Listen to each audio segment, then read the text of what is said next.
Меня зовут Ельцова Мария, 4 Б класс. Ольга Бергольц, я говорю с тобой под свист снарядов. Я говорю с тобой под свист снарядов, угрюмым заревом озарена.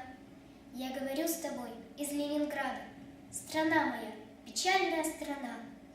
Кронштадтский, злой, неукротимый ветер в мое лицо закинутое бьет. В бомбоубежищах заснули дети, ночная стража стала у ворот. Над Ленинградом смертная угроза. Бессонные ночи, тяжек день любой.